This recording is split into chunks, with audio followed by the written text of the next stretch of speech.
Bonjour Vénitieux co-créateur, c'est Lilou, je suis à Reims au congrès de Quantique Planet, magnifique congrès avec plein de conférenciers, dis donc il y a un sacré petit gratin là, hein. Et je me trouve assise, voilà, j'ai la chance de pouvoir interviewer le docteur Nawrocki. Bonjour. Bonjour, Nawrocki Tadej, d'origine polonaise, je suis un paysan de la Vistule, qui ensuite après a dû évoluer en France. Voilà. Parlez-nous de votre parcours pour en arriver là où vous en êtes en ce moment, parce que j'ai plein de questions sur, par exemple, qu'est-ce que la résonance de Schumann, on en parle beaucoup, sur la science des dogmes, des cellules, etc. Mais j'ai envie de savoir comment vous en êtes arrivé là, quel était en quelques mots votre parcours et puis qu'est-ce que vous allez présenter aujourd'hui aussi. En fait, c'est un parcours où j'ai fait tout à l'envers. Donc, je suis obligé, je m'en excuse un petit peu d'en parler, parce que ça a donné aussi toute la diversité et l'intérêt que j'avais et la curiosité que j'avais finalement pour des choses qui étaient tout à fait différentes dans le cadre de la médecine, pour lesquelles on pourrait dire oh, tu te disperses, mais qui en fait avaient une cohérence sur 50 années d'expérience, si je puis dire, puisque ça fait 50 ans que je fais de la médecine. Le 1er juillet 1963, mon premier malade était quelqu'un qui avait fait 40 ans de bagne à Cayenne. Donc, si vous voulez, j'ai commencé tout de même par quelqu'un qui avait déjà une très forte personnalité, qui m'a imprégné dans tout sert, y compris la relation malade-médecin, puisque de toute façon, elle est fondamentale si on veut avancer. Ceci dit, donc, finalement, ça m'a permis, pour acquérir la nationalité française, de rentrer très tôt dans la Marine nationale, à l'âge de 15 ans, et où j'étais électronicien. Mais j'étais aussi, si vous voulez, finalement, au poste de lavage avec des médecins et qui avaient fait l'Indochine et qui m'ont initié à l'acupuncture. Donc l'acupuncture, collé, en papier collé, si vous voulez, sur la circulation énergétique chinoise, si vous voulez, sur la circulation de l'électron, si vous voulez, au niveau d'un système électronique, mais ça m'a été révélateur et ça m'a formaté à la physique, d'une part. Et puis ensuite, après, j'étais aussi un peu bouleversé pour des raisons stratégiques, etc., mis en communication déjà avec des gens des pays de l'Est. Et là, j'ai appris, si vous voulez, Baïkonour, des choses comme ça que personne ne connaissait, etc. Et donc, j'étais initié par une subtilité du signal que l'on connaissait dans les services secrets, etc. Et qui fait que quand je suis rentré en médecine, j'étais déjà, si vous voulez, finalement assez sceptique quant à la prééminence des systèmes pharmacologiques dans l'étude et, comment dirais-je, passer un peu avec un entonnoir dans la cervelle des étudiants. Donc, petit à petit, j'ai fait mon bonhomme de chemin, si vous voulez, sans considération et puis sans engagement hospitalo-universitaire approprié. Mais je les ai tout de même rencontrés à des moments précis et surtout, si vous voulez, sur des lieux qui m'ont été dignes d'intérêt sur le plan de la connaissance que j'ai acquis. Notamment à la faculté de médecine de Brest, où j'étais assistant en pédiatrie, pas en pédiatrie, comment dirais-je, en génétique, en cytogénétique et en embryologie. J'ai fait ma thèse en pédiatrie où j'ai singularisé, si vous voulez, c'était l'époque où il y avait un enfant sur deux qui survivait à la prématuration, qui, à cause des excès de l'oxygène, eh bien, avait ce qu'on appelle une fibroplasie rétrolentale, c'est-à-dire il était atteint de cécité. Et donc, j'ai imaginé, si vous voulez, selon un modèle des nageurs de combat, eh bien, un parcours avec un plafonnage, comment dirais-je, de façon à ce qu'on ait une modération de cet oxygène et qu'il ne crame pas, si je puis dire, la rétine. Et c'est ce qui s'est passé. Cette technologie a vu le jour, ça a été l'objet de ma thèse. Les Français avaient dit ça vaut pas un cachou. Ce sont les Américains, si vous voulez, qui ont pris cette technologie. Et je suis peut-être un des rares médecins qui, pour la thèse, eh bien, s'est vu octroyer une voiture. Oui, une petite voiture, mais c'était une voiture qui me permettait mon déplacement et une certaine autonomie. Voilà, enfin, c'est un côté rigolo, mais ça fait partie tout de même de la vie, ça fait partie de la médecine. Ceci, si vous voulez, est un préambule pour dire qu'il y a une relation malade-médecin qui est très forte, autant qu'aux événements. Et donc, si à l'heure actuelle, on commence un petit peu, si vous voulez, à tenir compte un petit peu de ce que je dis, si vous voulez, avec l'expérience, mais c'est tous ces événements, si vous voulez, prémonitoires, qui ont été tout à fait fantastiques, si vous voulez, dans la connaissance et dans une approche de la médecine. Ouais. Voilà. Ce qui est fantastique dans le parcours de chacun, c'est que tout sert, hein. Il n'y a pas de...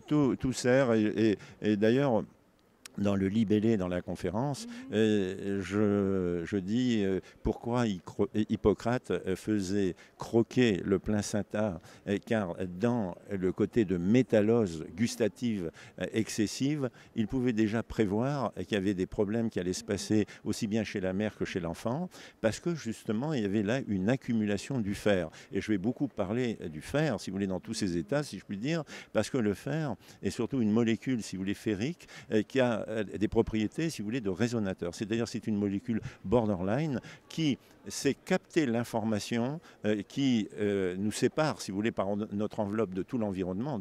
C'est un phénomène cosmologique, si je puis dire, et l'intégration de cette information dans notre survie et dans la pérennisation, dans les structures de parenté des survies, si vous voulez, à venir. Et donc, ça, c'est déjà un élément qui est un élément qui fait intervenir forcément, si vous voulez, un truc. Et ce truc, il se trouve au niveau d'une molécule, et cette molécule a cette ambiguïté, c'est un effet résonateur. Donc, je vais expliquer, si vous voulez, cela. Et en partant de là, cette molécule a aussi, si vous voulez, la même forme que l'ovocyte, c'est-à-dire un des éléments, si vous voulez, avec le spermatozoïde qui, dans sa conjugaison, va donner, si je puis dire, un œuf fécondé. Et l'autre élément qui me semble extrêmement important également aussi, puisque, si vous voulez, le spermatozoïde est un petit crapahuteur, et donc, avec ses flagelles, hein, et donc, c'est une formule, je veux dire, une structure en spiroïde.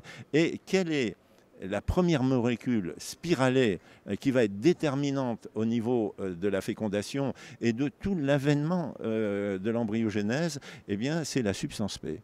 Cette substance P, si vous voulez, qui est le premier facteur de croissance et qui va agir sur notre croissance jusqu'à, comment dirais-je, la puberté, ensuite elle va être un neuromédiateur chimique qui va donner toutes les qualités, si vous voulez, de la douleur. Si vous voulez, c'est elle qui est chargée, si vous voulez, finalement, de tout ce qui est douleur proprioceptive, c'est-à-dire celle que l'on ressent même à peine, mais qui déjà, si vous voulez, contracte et donne tout un état, si vous voulez, fonctionnel du corps, et qui vont déclencher à ce moment-là des structures, si je puis dire, réactionnelles de détente et qui sont liées à celles des endorphines. Donc, si vous voulez, cette substance P, elle est sur l'un des plateaux de la balance, sur l'autre, il y a ces endorphines. Donc, il faut qu'il y ait une pondération dans la vie pour que l'acceptation de l'environnement, de la digestion, de l'activité cérébrale, physique, etc., soit faite. C'est un élément fondamental. Donc, si vous voulez, cette conjugaison d'une sphère, et ce n'est pas n'importe quelle sphère, c'est une sphère qui est une véritable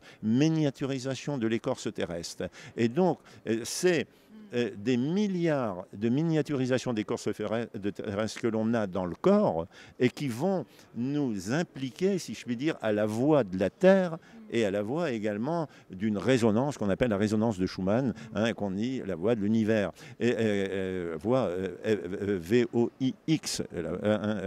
Et cette voix, si vous voulez, finalement, est probablement ce que l'on peut appeler le disque dur et qui permet la phylogénie du vivant. Car la phylogénie du vivant est fondamentale et elle m'a été enseignée par quelqu'un, si vous voulez, de très honorable et de très réussi, si vous voulez, sur le plan scientifique. C'est René Thom, qui est prix Fields, c'est l'équivalent du prix Nobel, hein, et son nom est attaché, si vous voulez, à un théorème et une règle mathématique qu'on appelle la loi des catastrophes évitées. Et c'est le premier qui a modélisé. Nous faisons partie, si vous voulez, finalement, à partir de la différenciation des eucaryotes, si vous voulez, à, comment dirais-je, on fait partie du genre échinoderme, dont notre lointain ancêtre, c'est l'étoile de mer. Et l'étoile de mer est à 5 branches. Et toute notre complexité, si vous voulez, est dans un équilibre pentamétrique, c'est-à-dire c'est simplement une complication, si vous voulez, de cette structure à 5 branches. Et effectivement, lorsque dans la première individualisation volumétrique de l'embryon, qui est ce qu'on appelle une petite dépression qu'on appelle le nœud de Hansen, qui normalement est au 14e jour, vous avez le cellome primitif qui fait une parabole, qui reçoit déjà les informations de la mère, et cette parabole est faite par 5 pétales, qui sont les 5 parties, si vous voulez, du gros intestin et de l'intestin grêle, qui va donner, si vous voulez, 5 parties qui, par leur fusion, vont donner le cœur, 5 lobes pulmonaires, 5 bourgeons maxillaires, 5 vésicules cérébrales et 5 plis radiés. Et on a donc un homéomorphisme dans l'évolution embryologique qui ensuite après nous permet, adultes, des repérages. Hein. Et on sait que certaines dents dans leur positionnement sont directement en relation avec des souffrances de certains organes. Et certains aliments, ma femme qui était chirurgienne dentiste, elle ouvrait la bouche d'un enfant, elle ouvre la bouche d'un enfant, même si elle ne travaille plus comment dirais-je, en dentisterie à cause d'intoxication des métaux lourds, eh bien, n'empêche que de toute façon, suivant la disharmonie, elle est capable de voir si l'enfant est soumis à des parents, à un contrôle excessif, à un harcèlement, etc. Car vous avez là une disharmonie qui est directement en relation entre les 5 vésicules cérébrales et les 5 bourgeons, l'emplacement des 5 bourgeons maxillaires. Et vous avez là une stratification, si vous voulez, d'une agressivité tissulaire qui répond à une agressivité psychologique au départ, etc., et qui va s'exprimer au niveau de la bouche. Et la bouche a un rôle fondamental, et c'est pas moi qui l'ai inventé, puisque dans les versets du Coran, il est déjà dit si tu es malade, ouvre la bouche, tu trouveras la solution. Dans la bouche, tout s'exprime. Après, on en rajoute quelques petits métaux lourds par-ci par-là. Donc, on ne sait pas ce qu'on fait dans ces cas-là, et on fait en tout cas des choses dont on est capable maintenant de mesurer le degré de l'habilité à distance que ça crée. Mais il faut savoir également aussi, pour reprendre comment dirais-je, un article d'une revue qui s'appelle Nature, qui est tout de même connue, si vous voulez, dans le monde scientifique, et qui dit: dans la bouche, il y a 34 marqueurs du cancer du sein. Donc bientôt, ce sont les chirurgiens dentistes qui feront le diagnostic du cancer du sein. Ça veut dire que les 3 feuillets initiaux de l'embryon, le feuillet ectodermique qui va donner l'épithélium de recouvrement et le neuroectoderme, c'est-à-dire le système nerveux, le feuillet endodermique qui va donner, si vous voulez, tout l'aspect glandulaire et le système digestif, le système, comment dirais-je, pulmonaire, et le mésoderme, si vous voulez, le mésothélium qui va donner tout l'aspect, si vous voulez, finalement structurel, c'est-à-dire du tissu conjonctif qui va donner le squelette, mais également aussi des éléments figurés du sang, de la moelle osseuse hématopoïétique, donc tout le système immunitaire, se trouve dans la bouche.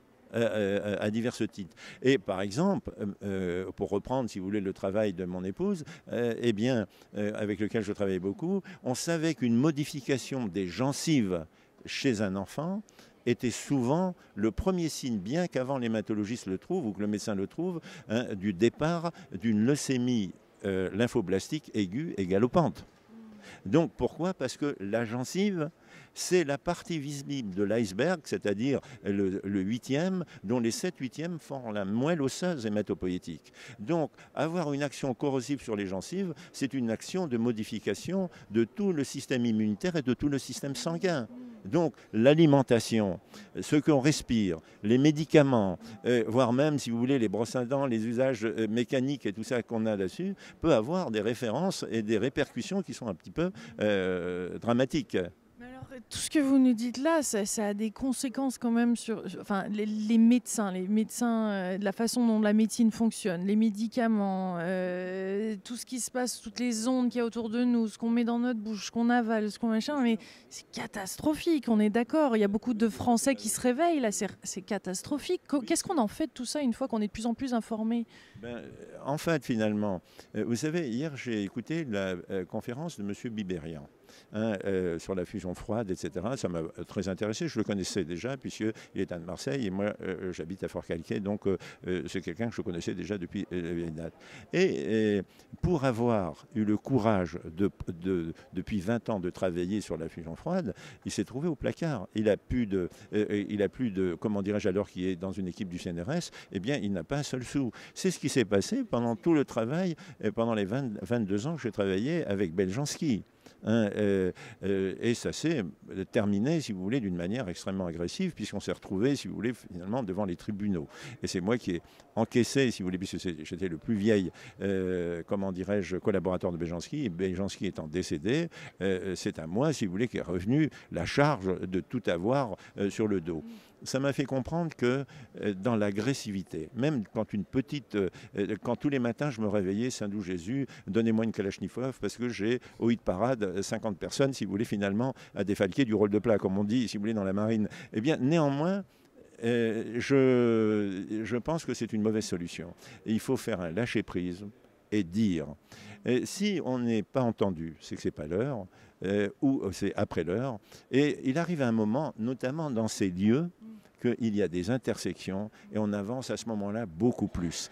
Et quoi que feront finalement les gens qui sont mus et qui ont les pleins pouvoirs d'un système, on ne pourra pas, parce que ça c'est d'ordre quantique. Il n'y a pas de médecine quantique, il y a une vie quantique et c'est l'illustration. Et tout le monde, entre thérapeute et thérapié, eh bien il y a une relation. Et là encore, c'est une relation mathématique. Et j'étais très heureux de faire connaître Joël Steinheimer, auquel revient, qui est un mathématicien brillant, et qui était aussi un chanteur qui s'appelait Évariste, et qui a mis, si vous voulez, une théorie mathématique entre l'inscription de l'onde et la référence à prendre certains acides aminés, qu'il y avait là, comment dirais-je, des rapports d'échelle sur le plan mathématique, et qui a fait une mélodie qu'on appelle les protéodies, où suivant qu'on mettait cette protéodie, si vous voulez, en bémol ou en dièse, on pouvait activer l'expression d'un gène ou pas. C'est-à-dire que la parole pouvait avoir une action, également aussi une sonorité, etc. Et donc, cet homme a été, pour moi, remarquable parce qu'il a mathématiquement conceptualisé la relation sujet-objet. Il a dit en termes clairs, ces grands savants qui disent « je vais faire une manip qui montrera cela », etc. Eh bien, déjà, ils sont engagés parce que intérieurement, ils prennent toutes les structures, le conditionnement, le cahier de charge pour réussir dans l'hypothèse qu'ils ont. Et donc, ils sont déjà partie prenante. Donc, pour le vivant, il n'y a plus d'objectivité. Il y a simplement comment dirais-je, un chemin et un échange côte à côte pendant un certain temps, et au final, des interférences et des racontes pour faire avancer une connaissance, si vous voulez, qui est encore tout de même assez extraordinaire, si vous voulez, par la valeur, si vous voulez, de recherche et de possibilités que l'on a en restant toujours le plus simple possible et le plus respectueux de l'individu possible. Alors, et pour terminer, même la dernière séquence, si je puis dire, si vous voulez, finalement, le dernier commentaire de Joël Steinheimer, il a dit, tous ces savants, si je puis dire, si vous voulez, qui font des protocoles d'irrandomisés, etc., eh bien, et qui donc se désaccouplent du sujet-objet, il dit, eh bien, sur le plan psychopathologique, ce sont des pervers. Donc la science est tout de même avec certainement des gens qui sont très bien, mais il y a aussi, si vous voulez, des pervers. Et ces pervers, si vous voulez, finalement, ne savent plus être respectueux à l'égard du vivant. Vous avez été pendant des années à la Corbière, hein, et puis vous êtes connu pour vraiment faire avoir vraiment faire un travail qui est efficace dans votre coin, à vraiment être un peu dans votre bulle, hein, pour vraiment. Et puis maintenant, vous en sortez, c'est quand même phénoménal, non ? En fait, si vous voulez, je pense que je suis quelqu'un de cosmopolite. J'ai eu pendant 10 ans, comment dirais-je, une mission que j'ai fondée avec mes enfants, quand ils avaient 16 ans, au Pérou, sur l'altiplano. Et j'ai communiqué énormément, et même au travers de la fac d'Arequipa, de la fac de médecine, mais sur les Kalawayas. Les Kalawayas, c'est ce qu'on appelle les curanderos, les guérisseurs itinérants des Andes, qu'on voit, si vous voulez, de la frontière du Nouveau-Mexique jusqu'à la pointe de la Patagonie, mais qui reviennent à l'époque, comment dirais-je, du frais, comme dans la mer des Sargasses, des anguilles. Ils reviennent, si vous voulez, procréer et donner un capital de leur connaissance qui est remarquable et qui m'ont appris des choses fantastiques, etc. Et donc ça, si vous voulez, mais quand j'ai essayé de les traduire, il y a eu un garçon qui m'a précédé qui s'appelle Giraud, qui était directeur de recherche du CNRS et qui a fait un bouquin remarquable avec une recherche, si vous voulez, de toute la pharmacopée, etc. Et il a passé sa thèse et comment dirais-je, il a été reçu comment dirais-je, à titre de directeur de recherche du CNRS alors qu'il était en train de mourir. Tellement il était avec peu de moyens, et avec peu de reconnaissance et avec peu de résonance sur l'organe administratif qu'est le CNRS, si vous voulez, qui certainement a des personnes qui sont très honnêtes, etc. Mais peut-être sont-ils HLA-DR2, hein, qui est un sous-groupe tissulaire, et ce sont les gens, si vous voulez, qui sont capables d'avoir des narcolepsies symptomatiques. Donc parfois, dans l'ambiance de certains bureaux, cette narcolepsie douce, si vous voulez, était telle que de toute façon, on n'était plus en regard voir avec ce que racontaient les gens qui étaient peut-être un peu plus enthousiastes. Voilà. Ouais. Mais là, c'est vraiment maintenant il y a un passage. En fait, ceci pour vous dire que à l'heure actuelle, je travaille à l'Institut Pavlov avec un patron qui s'appelle Valérie Voinov, où on est en train d'amener une nouvelle technologie d'épuration, de détoxification qui est fantastique, et par sa simplicité, par son efficacité, et qui est appelée, j'espère, à un grand avenir. En tout cas, si vous voulez, elle a sauvé ma femme, qui avait une maladie auto-immune épouvantable, hein, et dont tous les critères qui lui ont permis d'avoir pour la première personne dans ce métier-là, une invalidité totale et définitive à cause de l'intoxication des métaux, eh bien, petit à petit, ont disparu grâce à la mise en place, si vous voulez, sous cette épuration. Et donc, cette épuration, maintenant, on a réussi à avoir l'accord européen et on fait, si vous voulez, finalement, une présentation officielle à l'hôpital de Berne, comment dirais-je, mais aussi à Amsterdam, le 19 décembre, etc., en vue, finalement, d'une homologation plus importante en France. Et pour moi, c'est... Vous avez plus d'informations sur ça? Eh bien, on n'a pas plus d'informations. Cherche quoi sur Internet? Vous pouvez chercher, si vous voulez, sur Internet, à Hémophénix. Hémophénix, hein, et il y aura beaucoup plus. On n'a pas encore de site, etc. Parce qu'en fait, finalement, moi, je suis médecin retraité. Et la retraite d'un médecin n'est pas très forte. Et donc, je ne dispose pas, si vous voulez, de fortune personnelle. Et donc, je suis obligé à chaque fois de me vendre. Mais intelligemment et gentiment. C'est-à-dire que dans des situations telles que la Corbière, etc., qui sont en fait finalement des fondations, eh bien, c'est elles qui me payent, si vous voulez, ma recherche, mes voyages, mes possibilités, etc. Et en redevance, eh bien, dans l'information permanente chez les médecins de Suisse romande, eh bien, je donne cette information-là, voire même, si vous voulez, j'agis avec un rôle de consultant sur des malades qui me sont présentés par les médecins. J'en parlais avec Rupert Sheldrake à Londres la semaine dernière et on parlait des fonds justement, il n'y a pas assez de fonds pour certaines des recherches et lui expliquait que finalement ça va venir des privés parce qu'il y a plein d'argent stagnante et il y a plein de privés avec des grosses fortunes et qui doivent être distribués. Il n'y a que comme ça qu'on va pouvoir vraiment avancer. Oui, je pense, oui. Et j'ai même appris une chose par une fille, si vous voulez, que je soigne et qui est dans le groupe Francis Lefebvre, qui est un groupe financier, si vous voulez, qui est de référence dans comment dirais-je, dans le droit des affaires et qu'il y a beaucoup de gens, vous savez, qui ont eu peur avec l'argent qu'ils ont envoyé en Suisse, des Français, et qui savent donc qui veut être clean. Et donc l'excès d'argent, parfois des fortunes, ils les donnent à des fondations là, précipitamment pour que de toute façon il n'y ait pas de problème. Eh bien, si de toute façon, il y en a un qui pense faire ça, eh bien, de toute façon, moi, je suis partie prenante. Très bien, bien dit. Merci beaucoup pour cette délicieuse conversation et bonne conférence cet après-midi. Plein de gros bisous à tous les co-créateurs qui regardent cette vidéo. Merci. Merci.